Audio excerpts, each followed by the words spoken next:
विपक्षी दल राज्यसभा में कृषि कानूनों को रद्द करने की मांग कर रहे थे और इस पर बहस की मांग विपक्षी दलों की तरफ से राज्यसभा में की गई और यही वजह की सभापति ने आज कार्रवाई को स्थगित कर दिया है।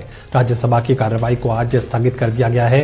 लगातार मांग रखी जा रही थी विपक्षी दलों की तरफ से तीनों कृषि कानूनों को रद्द करने और तीनों कृषि कानूनों पर बहस की मांग विपक्षी दलों की तरफ से राज्यसभा में रखी जा रही थी और इसी वजह से राज्यसभा को कल तक के लिए स्थगित कर दिया गया है।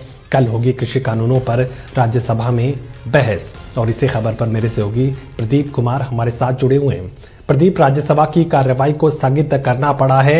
विपक्षी दल लगातार ये मांग कर रहे थे कि तीनों कृषि कानूनों को रद्द करे सरकार और राज्यसभा में तीनों कृषि कानूनों पर बहस भी की जाए।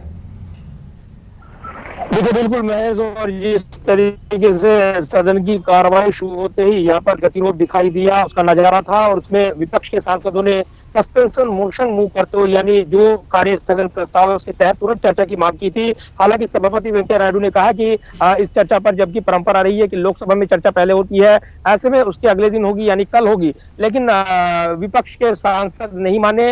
इस पर नोटिस दिया गया था। नेता विपक्ष गुलाम नबी आजाद की ओर से, उपनेता आनंद शर्मा और अन्य दलों की ओर से अन्य दलों के नेता भी इसमें शामिल थे और किसानों के मुद्दे पर तुरंत चर्चा की मांग कर रहे थे। उसके बाद सदन में गतिरोध बन गया। सदन की कार्रवाई 10:30 बजे तक के लिए स्थगित हुई।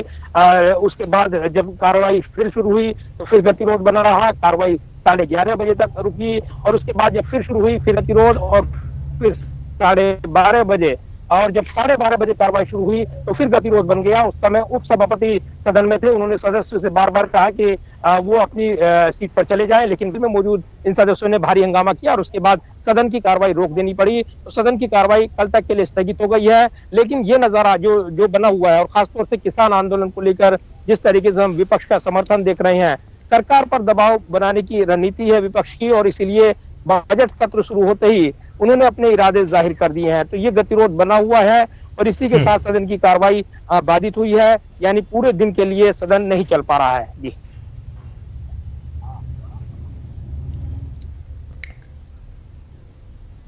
चलिए प्रदीप, इस पूरी जानकारी के लिए आपका शुक्रिया।